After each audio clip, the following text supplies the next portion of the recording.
John Moschitta Jr., and you're listening to The Medley with Blake Crash-Criddle. Be sure to like, share, and subscribe. Now sit back and relax and enjoy this edition of The Medley.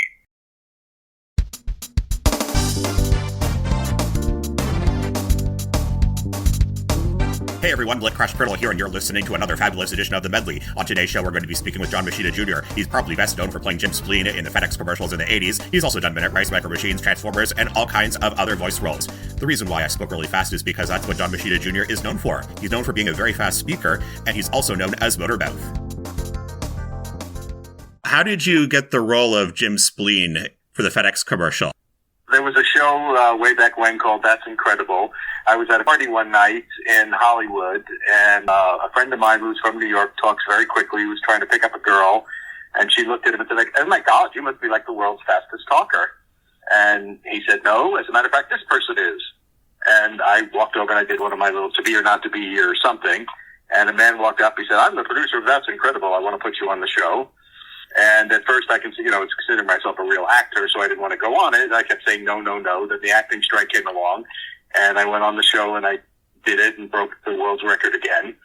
And it aired on Thanksgiving in 1980, and by the following Tuesday I was booked on The Tonight Show with Johnny Carson, The Burt Griffin Show, The Mike Douglas Show, The Tony Tennille Show, started negotiating a talent contract with ABC, and was offered the Federal Express Mr. Spleen Fast-Paced World commercial. That commercial aired long before I was born, but it resurfaced on YouTube. I first learned about it after watching an episode of Family Guy where you played Jim Spleen again. Yes, it was a funny bit about me trying to get Lois into bed.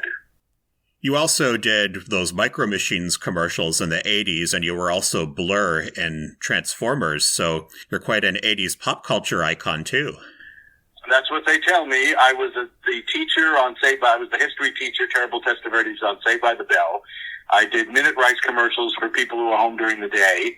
I did Sesame Street for the little kids that were watching TV.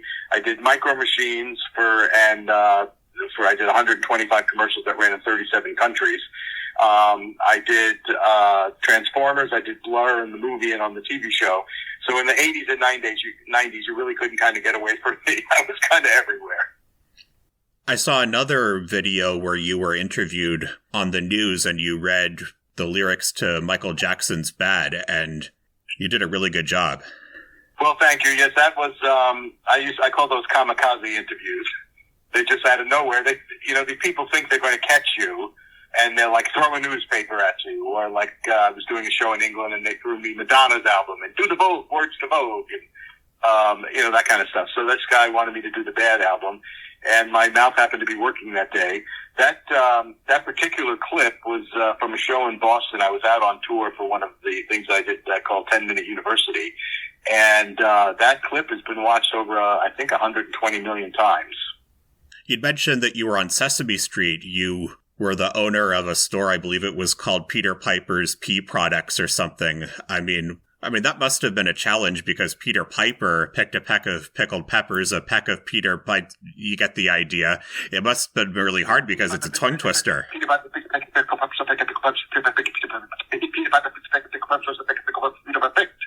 Wow. Yeah, no, it was fun. I had a great fun doing Sesame Street. The people were also nice there, and we did Porter Pepper Peter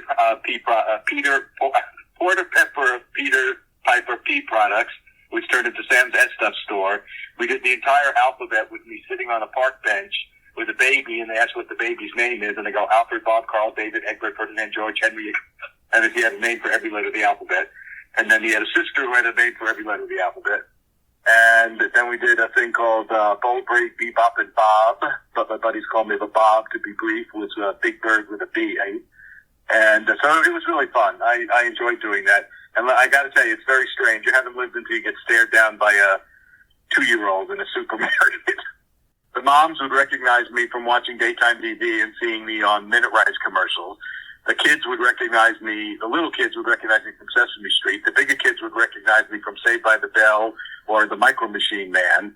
And the dads, who primarily watch sports or news, knew me from Federal Express. So I was catching all the age groups with different spots. Yeah, and I first learned about you, as I mentioned earlier, watching Family Guy with you in bed with Lois. I mean, that must have been funny, and it must have been cool getting the call saying, hey, we want you to be on Family Guy. Yeah, no, it was great. I've done a ton of animation things, and it was always fun to go in and do that. I also went in and did a thing on American Dad for them. They called me to play like a game show announcer type on an episode, so that was fun. And I believe you also did the voice of an auctioneer on Robot Chicken too, right? Yes, I did. I actually did several episodes of Robot Chicken, and in each episode I do a couple of different characters. But we did actually a takeoff of the Micro Machine Man, which was so vulgar. And I kept asking them, you sure you cleared this with your legal department? You sure I'm allowed to say this? And like, no, our lawyer said it's all okay. It was kind of pushing the boundaries, but it was funny. But it was good. Yeah, it was a takeoff kind of the Micro Machine Man. And then I went back like the next day and watched them because it's all stop motion, and I'd never seen how they do that. And I went in and watched my little self being animated by stop motion, which was pretty interesting. When I was in radio school, we did announcing techniques and we had to do tongue twisters. And fortunately, we didn't have to say them really quickly. But when I told my parents about the stuff that we do and the fact that I also mentioned you being one of the fastest talkers in the world, my parents said, I bet John Moschitta Jr. is your radio professor's hero. Yeah, I do. I used to limber up with tongue twisters. My favorite one was she stood on the balcony inexplicably mimicking him hiccuping and amicably welcoming him in. So I love doing that one. And I remember when I was taking a voice and diction class, I was from New York, so I did how New Yorkers do if a word ends in A, they make it ER. So like if it's a girl's name Brenda, they go Brender. And if it ends in ER, they say A. I put all the stuff in, I turned on the blender.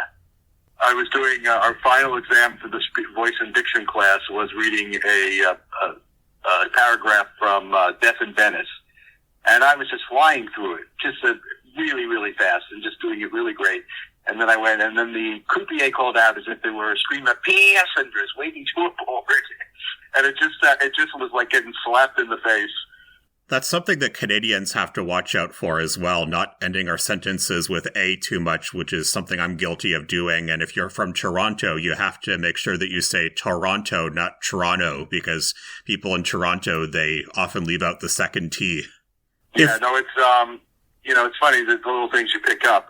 I find out when I get tired, a lot of times people don't have any idea I'm from New York. But as I get tired or get older, just cranky, that New York accent comes out in a minute, and I'm talking about coffee before you know it. If being a fast talker or an actor didn't work out, did you have a backup plan?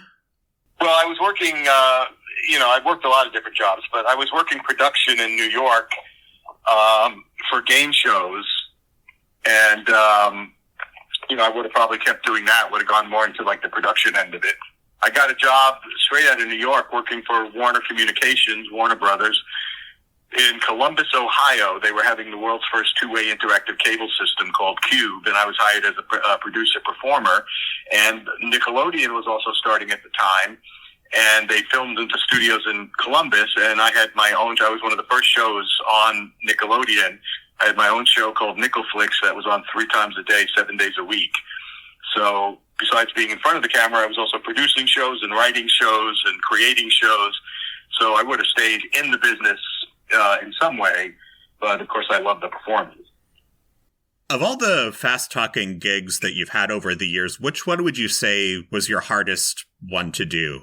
Well, generally my mouth works pretty well, but some days they don't. I remember one day I was doing a job for Toyota, and it was this big, long script, and every time I got to say Toyota, I went, my mouth just would not say Toyota, and when that's the product you're selling, it really is kind of important to say it correctly. So that was a difficult day. And then I did a show for the Washington State Medical Association, and it was loaded with 25-cent words, condylorhinosarcostumella rhinostomies and all this kind of stuff. And the last sentence is contraindicated in severe cases of myocardial infarction and angina pectoris. And the medical director on the set kept telling me it's angina. And I said, well, I've never heard it pronounced angina. I've always heard it pronounced angina. No, it's angina. So I would do this whole big, and it was a script with no edits. So I had to get it from start to finish. It was like 5 minutes long with all these medical terms that I had no problem pronouncing.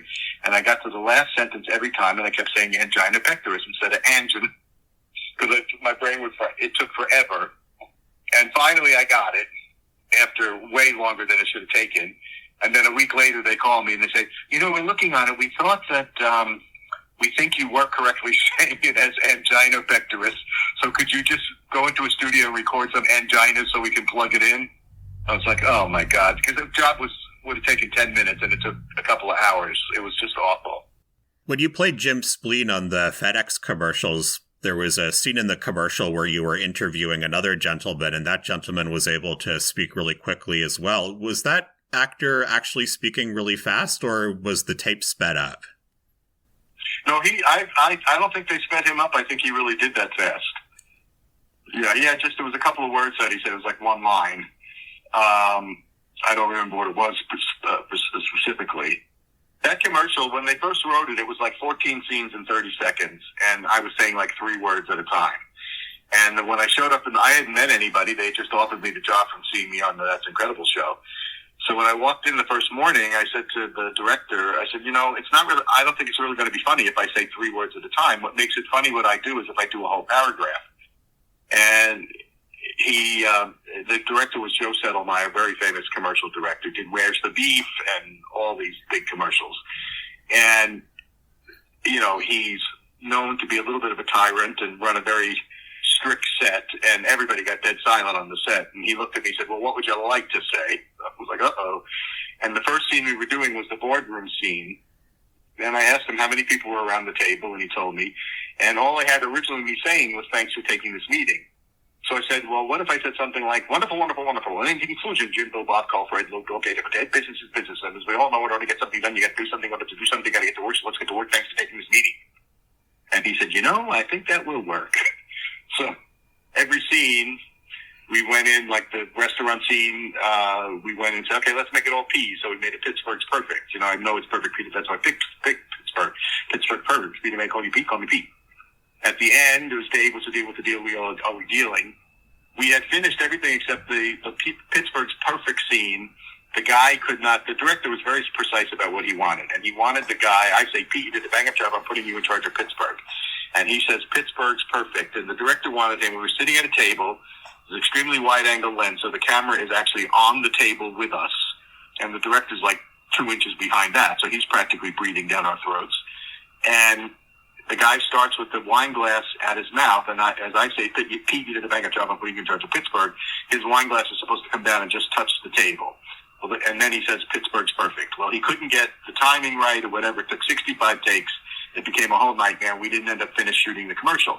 So we had to come back the next day. Well, the next day we walk in, and all of a sudden all the suits are there. There were no suits the first day.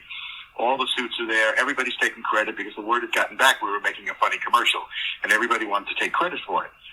So the only scene we had left to do was the final scene with me sitting on the phone, and in the middle of a speech, I lean back and a package comes across the table. And then they all started the typical advertising thing. Well, I think it should be the tube. Well, I think it should be the envelope. Well, I think it should be the small box. I think it should be the big box. I think, like crazy. So we did 24 takes with me going back and different things coming in, and I didn't make a single mistake. And the director said to me, what are you, a machine? Don't you ever make a mistake? I said, you want a mistake? I'll give you a mistake the next time. So I said, David's a dork with Dick, Don, and Duck. And that's the take he put in the commercial. So it's our little secret, John. Nobody knows. So what kinds of things have you been working on recently? I still do a bunch of Transformer stuff and other cartoon stuff as it comes up. I just did a thing for a game called Marvel Snap. It's online somewhere. I don't know. It was a commercial and online. I do stuff for as a company that owns like 12 different tire stores under different names in different states. And I did videos for them that run in their